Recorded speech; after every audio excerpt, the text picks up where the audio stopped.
The week, the data that was, the soft data's been really choppy, Larry. It's been really soft. Then the hard data this morning, the jobs report, was okay. What are your thoughts, your assessment on that distinction between the soft data, which is looking a little bit weak at the moment, and the hard data, which is still pretty resilient? Well, there's a lot of good data out there, and there's some soft data, but I just want to note, I mean, look, for Americans across the country, the headline number here is a 3.5% unemployment rate. It is a 50-year low. I think that's a tremendous achievement, and it's well distributed, Jonathan. African Americans, Hispanics, Asians, even people below high school diplomas. It's a phenomenal achievement, and all Americans should be proud of this. And regarding the payroll numbers, look, you got 136,000, but as you know, I'm sure you reported already, the upward revisions for July and especially August, 45,000. So really, today's number on payrolls is 181,000. And then finally, I want to kind of repeat what we talked about a month ago. If you look under the hood, one of the most important indicators of employment is the household survey, where they question individuals who, many cases, own or work in a small business. The household survey was up 391,000. It's another staggering number. Last month was 590. The prior 2 months around 250. The average, Jonathan, there for the household survey. Now remember, it is the household survey that produces the unemployment rate, which also dovetails into the labor force participation rate and the employment ratios, all of which went up. You're looking at this tremendous move in the household survey. The 4-month change, I hate to look at my cards, but I'm not smart enough to remember all these statistics. But that thing is up 378,000 in the last 4 months. Now, a couple points here. Again, this tends to be small business and entrepreneurial. Many economists, many good business economists will tell you the household survey, looking under the hood, is a leading indicator of the payroll survey, which measures the larger corporations. I think this is a fabulous development, and it suggests to me, as I've been thinking all along, with market interest rates coming down 100 basis points in the last few months, I think the economy is now in a turning zone. And I think we've had a soft 2 quarters, but I think now we're going to be moving into a much stronger economic story. Larry, that's hopeful, but the data elsewhere paints a different picture. You know, here on Wall Street, the leading indicators are the ISMs. I remember last week there was a news conference with the President, Donald Trump, and he asked you to stand up and talk about the PMIs. So let's talk about the PMIs, the ISMs. The ISM this week was really not good, Larry. The new export orders number came in the low 40s. It looks like that trade disruption globally is starting to come through here in the United States. Do you not see that in the data, Larry? Well, I don't know. Let's just spend a moment on that. You're quite right about the ISM manufacturing. By the way, the ISM services, I know it slipped a bit, but it's still in powerful territory. The market manufacturing, the market's PMI was actually quite strong. That's what the president spoke about at the UN.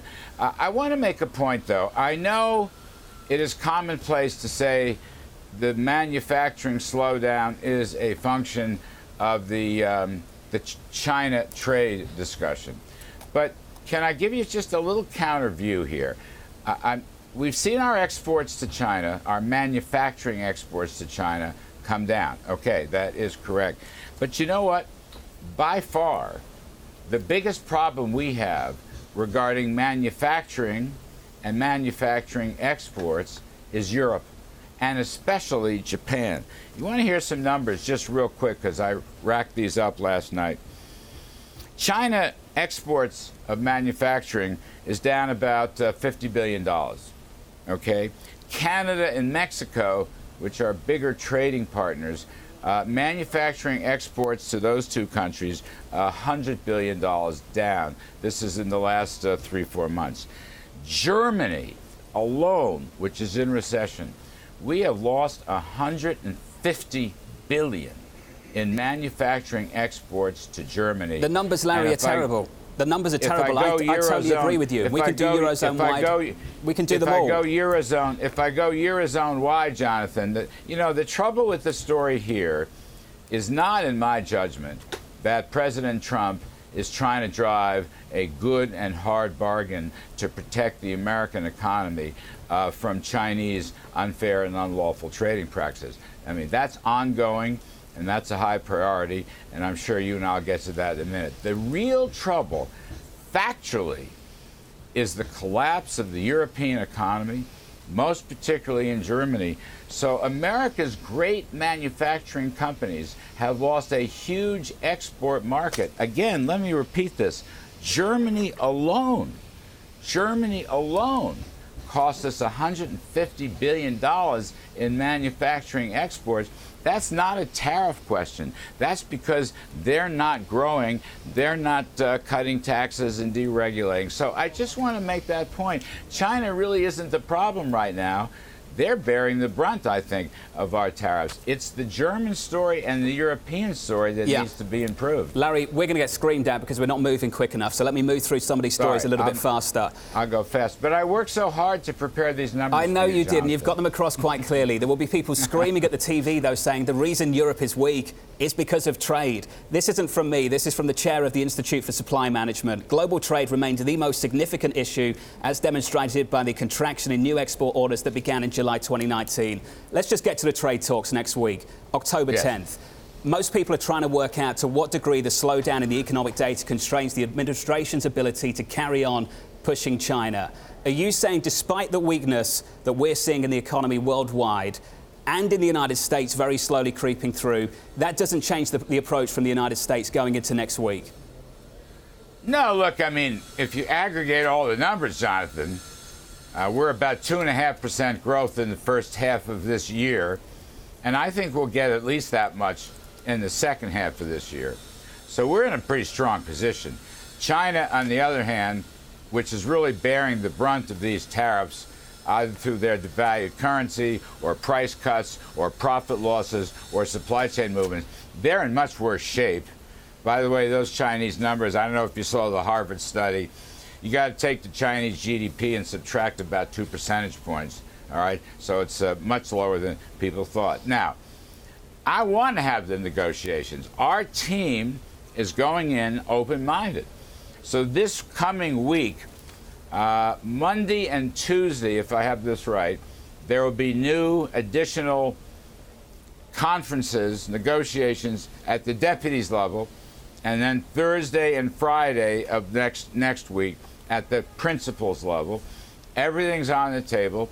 We'd love to go back to where we were in May, where we were a lot closer. And, you know, all the issues, the commodities, the tariffs, the ownership, the forced transfer of technology, the IP theft, the cyber hacking, all that will be on the table. And China has been buying some commodities. That's a goodwill gesture. So let's keep an open mind. I don't want to forecast. I'm just saying this is a good thing. We're going into these negotiations. October 15th, the tariffs are set to go up. What do you need to see from the Chinese at those talks next week to prevent that from happening? I wouldn't want to make a judgment. These are calls that would be made by the president. We have a very strong negotiating team, as you know, Ambassador Bob Lighthizer, Secretary Steve Mnuchin. No predictions. I never do that. All I'm saying is the Kudlow axiom, Jonathan, better to talk than not to talk. Coming into this, China has been buying some commodities, a small amount, but perhaps a good sign. We postponed our next stage tariff dates as a goodwill measure. So let's see. You never know. You know, there could be some positive surprises coming out of these talks, okay? I'm not predicting.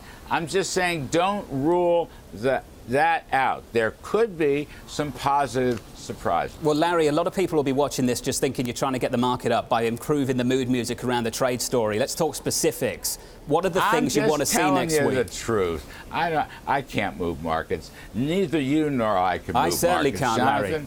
Jonathan, you're a much more influential guy than I am. I don't think that's true at all. What you say is much more important. Larry, let's talk about the storm that's taking place in D.C., a political storm I'm just citing the in D.C. Yes. I agree with you. Let's talk about the political storm in D.C. I don't want to talk about the specifics. It's not your realm and it would be unfair to you, but I do want to ask you the following question. Whether the impeachment inquiry of the Democrats at the moment complicates your ability to go into these trade talks and get concessions from the Chinese in the trade discussions? Well, Jonathan, I do not think so. All right? I do not think so. I think the impeachment story, where we've been completely transparent on phone transcripts and whistleblower releases and all the rest of that, I don't think that's an impact right now. I think it has only the tiniest effect, maybe occasionally on stock market psychology. I don't buy it. Here's the point. Just consider this for a moment. Sure. Speaker Pelosi is being very difficult on impeachment. Okay, but she has been very accommodative and cooperative on USMCA. Very important. Now, I think, and I think Ambassador Lighthizer shares this view, a lot of the moderate Democrats who were elected from Republican and Trump districts are leery of impeachment. They may go along, I don't know, we'll see. But they wish to tell their constituents they got something done. And USMCA is huge for farmers, manufacturers, auto workers, intellectual property, technology investment, digital services, financial services.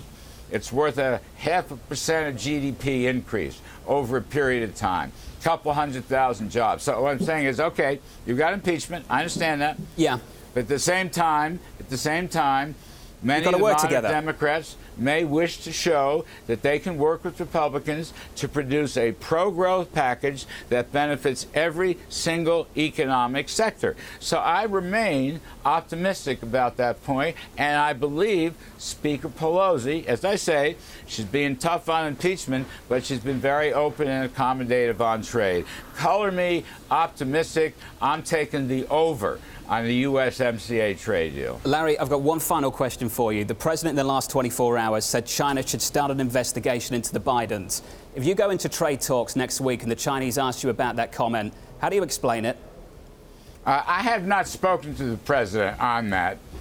It doesn't really sound like that's going to have much of an impact, if anything, on the China trade talks.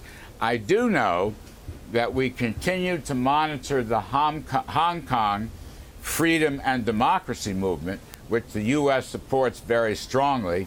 That could impinge on those talks. I can't say. You have to ask the president about the issue of China looking at other corruption matters. I can't speak to that. But you can assure us, Larry, that that won't be part of the discussions next week. Well, Jonathan, in some sense, I can't assure you of anything. But I would say my own expectation is that's not going to be front and center when Lighthizer and Mnuchin speak with Vice Premier Liu He. I think, look, let's go back to this. Let's close on this. I think in the last month there has been a softening in the psychology of the trade talks on both sides. I think China needs a deal. President Trump has said he will make a deal, provided it's a good deal that will defend American interests. And again, I want to go back. You don't think these numbers are coming out good? Take a look under the hood. We're running almost 400,000 household jobs per month. That is a leading indicator of a stronger economy. And by the way, last point, Jonathan, give me one little more. Okay. The housing sector, look at the housing sector. It's a leading indicator of the economy. With interest rates way down, right? Starts, permits, existing and new home sales and pending home sales are all up. You know this interview is closing, and you know that the people around us are shouting us to close out the interview, but you also know the household survey is not a leading indicator for anyone on Wall Street for the US economy either. Larry, you do know that. I know you know that, because you would never put your name on a piece of Southside research that said that. I beg your pardon. You know, when I was doing this for a living on Wall Street a long time ago, we used to look at households. And when I was reporting on CNBC in one of the great historic television shows, we used to look at the household employment all the time. You got to look under the hood. Look, from the households come the unemployment and the participation rates. All I'm saying is, look, maybe I'm wrong. Okay, you can chastise me in a couple months if I'm wrong. I just really like what I see. 400,000 new jobs in households per month. I think that shows you a turning zone up for the economy.